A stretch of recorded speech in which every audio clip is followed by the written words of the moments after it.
கேள்வி பார்வையாளருக்கு வணக்கம். இன்றைய நேர்காணலில் நாம் சந்திக்க இருக்கும் சிறப்பு விருந்தினர் பத்திரிகையாளர் சுமன் கவி அவர்கள். சார் வணக்கம். வணக்கம். இந்த கரூர் துயர சம்பவம் நாட்டையே ஒழுகக்கூடிய ஒரு சம்பவமா அமைந்திருந்தாலும், இன்னொரு புறம் பார்த்தோம்னா, உச்சநீதிமன்றத்துல தாவேகா அதாவது பாதிக்கப்பட்ட மக்கள் சார்பா 2 சிபிஐ வழக்கு போட்ட வழக்கே ஒரு போலியான வழக்கு தான்.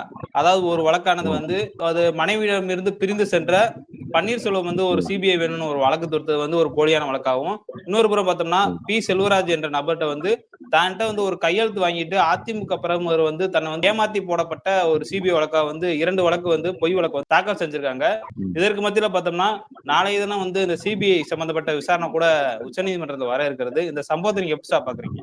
விஜய் தரப்புல இருந்து ஆரம்பத்திலேயே வைக்கப்பட்டது இந்த எஸ்ஐடி ஸ்பெஷல் இன்வெஸ்டிகேஷன் டீமினுடைய இந்த விசாரணை சிபிஐக்கு மாற்றப்பட வேண்டும் அப்படிங்கிறது தான். இதற்காக இவர்கள் என்ன பண்ணாங்க, மதுரை உயர்நீதிமன்ற கிளையில மனு தாக்கல் செஞ்சாங்க. அது விஜய் தரப்பிலிருந்து செய்யப்படல. உண்மையை சொல்றதா இருந்தா விஜய்க்காக பல்வேறு நபர்கள் வெவ்வேறு மாதிரி வேலை செய்யறாங்க. என்ன காரணம் அப்படின்னு பாத்தீங்கன்னா, அதை நாங்க செய்யறோம் அப்படின்னு, அதாவது நாங்க தான் இதை கேட்கிறோம் அப்படின்னு விஜய் தரப்புல இருந்து சொல்லாம மாத்திக்கிடுறதுக்காக பாஜக தரப்புல இருந்து செய்யப்பட்டது. தனிநபர்கள்னு சொல்லி பாஜக சார்பு கொண்டவர்கள் எல்லாம் மனுக்களை தாக்கல் செய்தார்கள். அப்படி விசாரணைக்கு வரும்போது அதுல நீதிபதி சொன்ன முக்கியமான செய்தி, அதாவது மதுரை உயர்நீதிமன்ற கிளையில சொன்னது நீங்க எதுக்குங்க இன்னும் விசாரணை ஆரம்பிக்கப்படுவதற்கு முன்னாடியே அவசரமாக இதற்காக சிபிஐக்கு மாற்ற வேண்டும்னு கேக்குறீங்க. ஒன்று.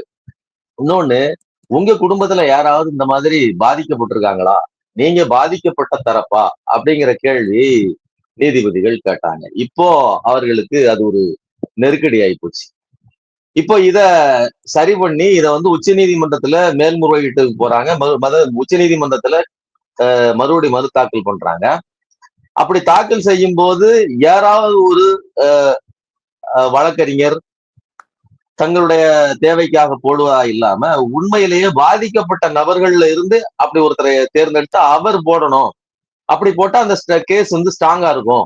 அந்த கேள்விகள் ஏற்கனவே இங்க கேட்கப்பட்ட கேள்விகளை அங்க தவிர்க்கலாம் அப்படிங்கிற நோக்கத்துக்காக என்ன பண்றாங்க அப்படின்னா, பன்னீர்செல்வம் அப்படிங்கிறவர் அணுகி அவர் மூலமா ஒரு பெட்டிஷன், அதே மாதிரி செல்வராஜ் அப்படிங்கிறவருடைய பேர்ல ஒரு பெட்டிஷன். இப்ப இந்த 2 பெட்டிஷனுமே பாத்தீங்கன்னா, செல்வராஜ்ங்கிறவர் தன்னுடைய மனைவி சந்திராங்கிறவங்களை இழந்திருக்கிறாரு. பன்னீர்செல்வம் தன்னுடைய மகன் 9 வயது சிறுவன், இந்த கூட்டத்துக்கு சென்ற 9 வயது சிறுவன் பிரத்திக் அப்படிங்கிற சிறுவனை இழந்திருக்கிறாரு. இப்போ கணக்குப்படி பாத்தீங்கன்னா இந்த கேள்வி வராது. நீங்க இந்த சிபிஐக்கு மாத்தணும்னு சொல்றீங்களே, நீங்கள் பாதிக்கப்பட்டவரா அப்படிங்கிற கேள்வி முதல்ல கேட்க முடியாது. அப்போ இதுக்காக என்ன பண்ணிருக்காங்க, உண்மையிலேயே இந்த பிரத்திக்கினுடைய தந்தை பன்னீர்செல்வத்துக்கு உச்ச நீதிமன்றத்தில் சென்று கிளைம் பண்ற அளவுக்கு, இதை முறையீடு செய்கிற அளவிற்கு ஆட்கள் பலமோ அல்லது அந்த அளவுக்கு ஆற்றலோ உண்டா? அதே மாதிரி செல்வராஜுக்கும் அந்த மாதிரியான சூழலோ பணபலமோ ஏதாவது உண்டான கிடையாது. அப்ப இது எப்படி நடக்குது அப்படிங்கிறத இன்வெஸ்டிகேட் பண்ணி ட்ரைப்ஸ் தமிழனுடைய தோழர்கள் எல்லாம் போய் களத்துல இறங்கி நின்று ஆய்வு செய்யும் போது அங்கே திடுக்கிடும் பல தகவல்கள் வருங்க. முக்கியமா இறந்து போன சிறுவன் இருக்கான் இல்லையா, 9 வயது சிறுவன் பிரத்திக்கினுடைய தாய் ஷர்மிளா, அவங்க தன்னுடைய கணவர் பன்னீர்செல்வத்தை பிரிந்து கிட்டத்தட்ட 8 ஆண்டுகள் ஆகிறது. இந்த பையன் ஒரு 6-7 மாதங்கள் இருக்கும் போதே அந்த பையனை விட்டுட்டு பிரிஞ்சு போயிடுறாங்க. அப்போ ஒரு குழந்தையை அந்த ஷர்மிளாவுக்கு கொடுத்ததை தவிர அந்த நபர் பன்னீர்செல்வத்தின் பங்கு எதுவுமே கிடையாது. அந்த பையனுடைய வளர்ப்பில் அந்த பையன் எப்படி இருக்கிறான் அப்படிங்கறத கூட துளியளவும் கவனிக்காத ஒரு நபர். அவர் ஒரு டிரைவரா இருக்காருன்னு நினைக்கிறேன். அவர்களும் இவர்களும் பல வருடங்களாக பிரிந்திருக்கிறார்கள். ஒரு கட்டத்துக்கு மேல தன் பையனுக்கு சில சலுகைகள் வேணும் அப்படிங்கிறதுக்காக அதாவது தகப்பனுடைய அரவணைப்பு இல்லை அப்படிங்கிறத மென்ஷன் பண்ணி, நான் ஒரு சிங்கிள் மதர் அப்படிங்கிறத மென்ஷன் பண்ணி சர்டிபிகேட்டே வாங்கிக்கிறாங்க. தகப்பனுடைய ஆதரவு இல்லை அப்படின்னு சொல்லி சர்டிபிகேட் வாங்கிதான் 2023 சர்டிபிகேட் வாங்கியிருக்காங்க. சோ இந்த கணக்குல பாத்தீங்கன்னா, இந்த முதல் சம்பவம் நடந்தது பிரமீளா அவங்க தன்னுடைய பையனை கூப்பிட்டுக்கிட்டு விஜய் ரசிகர்கள் சில பேர் வாங்க நம்ம விஜயை பார்க்க போலான்னு பக்கத்துல உள்ள பசங்க எல்லாம் கூப்பிட்டதின் விளைவாக இவர்கள் போயிருக்காங்க. அங்க போனதுல இந்த அம்மாவும் மூர்ச்சியாகி கீழே விழுந்திருக்காங்க. என்ன நடந்ததுன்னு தெரியல. இந்த பையன் பல பேருடைய கால் மிதிப்பட்டு இறந்து போனதா அவங்க சொல்றாங்க. சோ அந்த கூட்ட நெருக்கத்துல இப்ப என்னன்னா பறிகொடுத்து நிக்கிற ஒரு குடும்பம். அங்க ஏற்கனவே பல சிக்கல்கள். தன்னுடைய அதாவது அந்த பையனுடைய ஒரே ஒரு ஆதரவு தாங்க. அந்த பையன் மட்டும்தான், அந்த பொம்பளை அந்த பெண் ஏன் வாழணுங்கிறதுக்கான ஒரு அடையாளமா. நீங்க கணவன் மனைவியா இருந்தவங்க, கணவன் பிரிஞ்சு போயிடுறாரு, பையன் மட்டும் இருக்கிறான்னா அந்த பையன் மட்டும்தான் இவங்களுக்கு வாழ்க்கையே. ஆனா அந்த மொத்த வாழ்க்கையுமே இதுல இன்னொரு கருத்தையும் சொல்றாங்க. அவங்க கருவா இருக்கும் போதே கலைச்சிருன்னு சொன்னப்ப கூட எனக்கு என் பிள்ளை வேணும்னு அவங்க நின்றிருந்த மாதிரி ஒரு கருத்தையும் சொல்றாங்க. இல்ல, அப்படிப்பட்ட ஒரு நெருக்கடியில இருந்து ஒரு பெண் விஜய் வர்றாரு, ஒரு நட்சத்திரம் வர்றாரு அப்படிங்கிறதுக்கு பாக்குறதுக்கு போனவர் தன்னுடைய வாழ்வின் அந்த கேந்திரமாக இருக்கக்கூடிய குழந்தையை இழந்தாச்சு. இனிமே ஏன் இருக்கிறோங்கிற அளவில் ஒரு மனசு விட்டு போய் இருக்கக்கூடிய ஒரு பெண் அவங்க வீட்டுல போய் நீங்க வந்து பெட்டிஷன் போடுங்கன்னு அவங்க கிட்ட சொல்ல முடியாது. அப்படி யாருமே இப்ப தயார் இல்லை. இப்ப என்னன்னா உயிரை பறிகொடுத்த 41 குடும்பங்கள்ல யாருமே இந்த மாதிரி சிபிஐக்கு வழக்கை மாற்றுங்கள் அப்படின்னு சொல்றதுக்கு தயார் இல்லை. அப்படிங்கிற பட்சத்துல யார் சரியாக வருவார், பணத்தை கொடுத்தா எங்க சரி கட்டலாம் அப்படின்னு அந்த உடைப்பை ஏற்படுத்தலாம்னு அங்க ட்ரை பண்ணிருக்காங்க.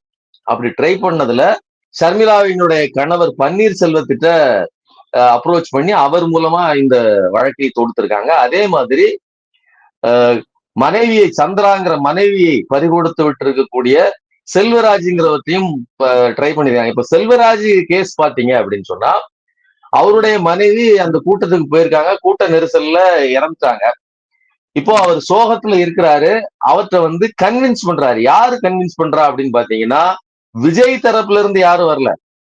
அதிமுகவினுடைய அந்த பகுதி பஞ்சாயத்து தலைவர் வந்து பாலகிருஷ்ணன் அப்படிங்கிறவரு அதிமுகவை சேர்ந்தவர். இவற்றை வந்து கன்வின்ஸ் பண்ணி உனக்கு உன் பையனுக்கு அரசு வேலை வாங்கி தரோம், உனக்கு பணம் தரோம், நீங்க கவலைப்படாதீங்க, நடந்தது நடந்து போச்சு, இனிமே உங்க வாழ்க்கையை வளமாக்குறதுக்கு ஒரு வழி கிடைச்சிருக்குது அப்படின்னு நினைச்சுக்கங்க அப்படின்னு சொல்லி செல்வராஜின் மனதை கரைக்கிறார். அப்போ இவரு என்ன பண்ணணுங்கண்ணா அப்படின்னு கேட்கும்போது இந்த இருக்குல்ல இந்த பெட்டிஷன்ல மட்டும் ஒரே ஒரு கையெழுத்து போடுங்க நாங்க பாத்துக்கிறோம்னு சொன்னோட கையெழுத்து போட்டுறாரு. போட்டுட்டு வந்தா அன்றைக்கு இரவு முழுவதும் அவரால் தூங்கவே முடியல. இத்தனை பேரை உயிரை பறி கொடுத்திருக்கிறோம், மனைவி இழந்தாச்சு, இதுக்கு மேல என்ன நமக்கு இது தேவைப்படுகிறது, நாம இதுக்கு இந்த பணத்துக்காக போய் இப்படி பண்ணணுமா, அவங்க கேக்குறாங்கிறதுக்காக நான் போய் இப்படி செய்யலாமா அப்படின்னு சொல்லி அவர் மனச கேட்காம அவர் இது வேண்டாங்கன்னு சொல்றாரு. இப்பவும் என்ன சொல்றாருன்னா நான் வந்து இந்த அப்பீல் இந்த விஷயத்துக்கு நான் போகவே இல்லை அப்படின்னு சொல்றாரு. இப்ப என்னன்னா நம்மளுடைய என்ன எண்ணம் என்னன்னா 41 உயிர்கள் இறந்து போச்சு, அதற்கு காரணமாக விஜய் இருந்தார் அப்படிங்கிறதுலாம் வேறங்க. இப்போ செத்ததுக்கு அப்புறமும் கூட அந்த பிணங்களை வைத்து அல்லது அவர்கள் வீட்டில் இருக்கக்கூடிய நபர்களை வைத்து பணத்தை காட்டி அல்லது அதிகாரத்தை காட்டி நீ இதை செய்யி அப்படின்னு சொல்றது பிணங்களின் மேல் நின்று செய்யக்கூடிய அரசியல். அதை விஜய் செய்கிறார் அப்படிங்கிறதா ரொம்ப மோசமான ஒரு நிகழ்வு. இதுல பார்த்தோம்னா அந்த அருண் ஐஆர்எஸ் அவர் என்றவர் வந்து பார்த்தோம்னா சர்மிளா அவர்களுக்கு உங்களா பேட்டி கொடுக்குறாங்கல்ல, பேட்டி கொடுத்த நபர்களுக்கு வந்து அவங்களுடைய அந்த கட்சி பொறுப்பாளர்கள் அழைச்சு யாரு உங்களெல்லாம் பேட்டி கொடுக்க சொன்னது, உங்களுக்கு வந்து காசு கிடைக்கிறத வந்து நீங்களே வந்து தடுக்க போறீங்களான்ற மாதிரியான சில கேள்விகள் கேட்ட மாதிரி ஒரு செய்தி வருது. இந்த 41 பேர் இறந்த உடனேயே பல்வேறு அமைப்பினர்கள் பணம் கொடுத்தாங்க. குறிப்பா தமிழ்நாடு அரசு உடனடியாக 10 லட்சம் ரூபாய் ஒவ்வொருத்தருக்கும் 10 லட்சம் ரூபாய் அறிவிச்சது. அறிவிச்சு 2-3 நாள்ல உடனே போய் கொடுத்தாங்க. நீங்க இதுதான் வந்து நிர்வாகத்தினுடைய அமைப்பு எப்படி வேலை செய்கிறது, ஒரு ஆட்சியாளர் எப்படி இருக்கணும். ஒரு பிரச்சனை என்னுடைய ஆட்சியின்கள் நடக்குது, அந்த பிரச்சனைக்கு நான் பொறுப்பெடுத்துக்கிட்டு செய்யறேன். அதாவது குற்றத்துக்கு காரணமான விஜயை குற்றம் சுமத்தாமல் அந்த பொறுப்பை தானே எடுத்து போட்டு செஞ்சதும் அதை துரித கதியில முடிச்சு கொடுத்ததும் தான் தமிழ்நாடு அரசினுடைய பங்கு. இப்போ பணத்தை கையில வச்சுக்கிட்டு கட்ட கையில வச்சுக்கிட்டு ஒழுங்கா நான் சொல்றதுக்கு செய், இல்ல அப்படின்னு சொன்னா பணம் உனக்கு கிடைக்காது அப்படின்னு சொல்றது ஆசை காட்டி அதாவது சாவுக்கு காரணமா இருந்தது மட்டும் இல்ல, பணத்தை காட்டி மிரட்டுவதற்காகவே 20 லட்சங்கிற அறிவிப்பை கொடுத்து விட்டு அந்த பணத்தை கொடுக்காம இப்படி மிரட்டுறாங்கன்னு சொன்னா எவ்வளவு கேடு கெட்டவர்கள் இந்த தாவேகா நிர்வாகிகள் மற்றும் அதற்கு பின்னாடி இருக்கக்கூடிய விஜய் அப்படிங்கிற நபருங்கிறத அவருடைய அரசியல் எவ்வளவு கொடூரமானது அப்படிங்கிறத நம்ம பார்த்துட்டு இருக்கோம். இந்த மாதிரி பல கருத்துக்கள் சொன்னாலும் சுப்ரீம் கோர்ட்ல வந்து எந்த மாதிரியான தீர்ப்பு வந்து இறுதியா போகணும் பல கருத்துக்கள் வருதுல்ல. அத நம்ம எப்படி பார்க்கலாம்? நாளைக்கு வந்து 2 வீடியோக்கள் வந்து வெளியே இருக்கிறது. சம்பந்தப்பட்ட நபர்களே வந்து நேரடி வாக்குமூலம் கூட குடுத்திருக்காங்க. இப்ப நாளைக்கு சிபிஐ இது ரத்து செய்யப்படுமான்னு ஒரு கோரிக்கை வந்து பல தரப்புல இருந்து ஏற்படுது. இல்ல இப்போ சுப்ரீம் கோர்ட்ல வருகிற தீர்ப்பு அதில் வருகிற இதெல்லாம் வந்து விட்டுருவாங்க. அதெல்லாம் வந்து செகண்டரி. முதல் கட்டமாக விஜயனுடைய ரிலையபிலிட்டி, நம்பகத்தன்மை இருக்கு இல்லையா? விஜய் என்ன சொன்னார்? நான் ஒரு மாற்று சக்தி, நான் பாஜகவை எதிர்ப்பேன், திமுகவை எதிர்ப்பேன், இங்க இருக்கக்கூடிய அரசியல் களத்தையே மாற்றி அமைக்கக்கூடிய சக்தின்னு சொன்னாரா? ஆனா ஒரு பிரச்சனையில் ஒட்டுமொத்தமாக பாஜக களமிறங்கி நிற்கிறது, அதிமுக களமிறங்கி நிற்கிறது, எங்களோட கூட்டணிக்கு வாருங்கள்னு சொல்லுகிறது. இவரும் அதை எப்படி பயன்படுத்தி கொள்ளலாம் அப்படின்னு குறுக்கு புத்தியோடு யோசிக்கிறார். அவருடைய கூட இருக்கிற எல்லாருமே யோசிக்கிறாங்க.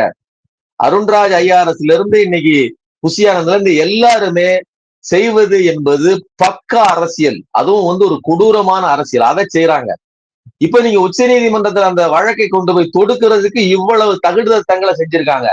இத்தனையும் மீறி அவர்கள் அந்த நீதியை வளைப்பதற்கு எதை வேண்டுமானாலும் செய்யலாம் அப்படின்னு தயாராக இருக்கும்போது அதில் மாற்றி கூட நடக்கலாம். இப்ப வந்து எஸ்ஐடி அவர்கள் தடுப்பார்களா அப்படின்னு கேட்டீங்கன்னா, தடுக்கிறதுக்கான முயற்சி தானே இதெல்லாம்.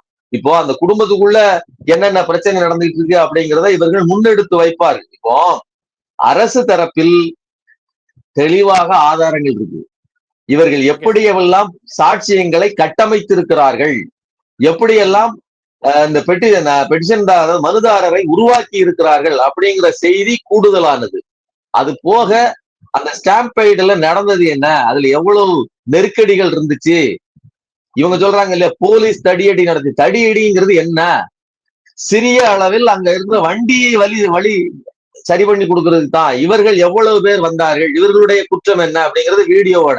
நீங்க ஒவ்வொரு முறையும் நீதிபதி முன்னால விஜய் ரசிகர்கள் கம்புக மேல ஏறுறதும், கொடிக்கம்பத்துல ஏறுறதும், மொட்டை மாடி ஏறுறதும், கூரையை பிக்கிறதும், மரத்துல தவறுதுமான எல்லா வீடியோக்களையும் பார்த்தாலே போதும், இந்த இன்வெஸ்டிகேஷனை அரசே நடத்தட்டும், இதுல எஸ்ஐடி பண்ணட்டும்னு சொல்றதுக்கு வாய்ப்பு அதிகமாகவே உள்ளது. இதுல எந்த ஒரு மனசாட்சி உள்ள மனிதனும், எந்த ஒரு நீதிபதியும் உரிய ஆதாரங்களை பார்த்தார்கள் என்றால் ஆட்டோமேட்டிக்கா அவர்கள் இருக்கிற எஸ்ஐடி விசாரிக்கட்டும்னு சொல்லுவாங்க. அது மட்டும் இல்ல, இதை திரிப்பதற்கு இவர்கள் இந்த மாதிரி ரெண்டு பேரை கொண்டாந்து விட்டுருக்காங்க.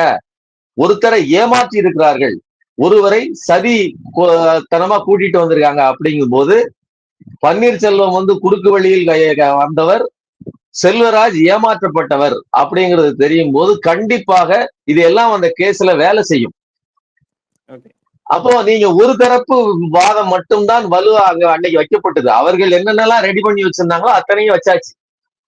ஆனால் உண்மை என்ன அப்படிங்கிறத எதிர்த்தரப்பு வாதங்களை வலுவாக நீங்க வந்து ஆவணமா கொடுங்க, என்ன பண்ணிருக்கீங்க, என்ன நடந்திருக்குங்கிறத கொடுங்கும் போது அத்தனையும் கைக்கு வரும்போது கண்டிப்பா அரசு தரப்புக்கு மாறுவதற்கான வாய்ப்பு அதிகமாக இருக்கிறது. ஒருவேளை அது மாற்றியே நடந்தாலும், அதாவது சிபிஐக்கு மாற்றப்பட்டாலும், இப்ப நான் என்ன கேட்கிறேன், இவர்கள் எல்லாவற்றையும் பூசி மறைத்து விட முடியுமா? இவர்கள் சொன்ன பொய் குற்றச்சாட்டுகள் இருக்கு இல்லையா, செந்தில் பாலாஜி மேலேயோ அல்லது பெப்பர் ஸ்ப்ரே அடிக்கப்பட்டது, வயிற்றுல குத்துனாங்க, கத்தியால கிழிச்சாங்க அப்படின்லாம் மதியழகன் அவர்களுடைய மனைவி சொன்ன இதெல்லாம் இந்த பொய் கான்ஸ்பிரசி தியரி எல்லாம் ஆமாங்க இதுதான் நடந்துச்சுன்னு இவர்களால் சாட்சியம் சொல்ல முடியுமா? இப்ப கூட அவங்க என்ன சொல்றாங்க அப்படின்னா, இது ஒரு விபத்து, நாங்க யாருமே எதிர்பார்க்கல அப்படின்னு தான் சொல்றாங்க. அப்ப நான் என்ன கேட்கிறேன், எவ்வளவு மோசமா, நான் என்ன சொல்றேன், அத்தனை உயிர்கள் பழிவாங்கினது மட்டும் இல்ல, ஒவ்வொரு இடத்துலையும் மோசடி, பொய் சாட்சியங்களை உருவாக்குவது, தாங்களே பொய்யாக வதந்திகளை உருவாக்குவது, எல்லா குற்றத்தையும் செய்யறாப்ல. விஜய் தரப்பு என்பது ஒரு சராசரி அரசியல் கட்சி இல்ல, நாம பார்த்ததிலேயே மிக மோசமான ஒரு கட்சியாக உருவெடுத்திருக்கிறது அப்படிங்கிறத நாம பார்க்க வேண்டியது. நன்றி. நன்றி.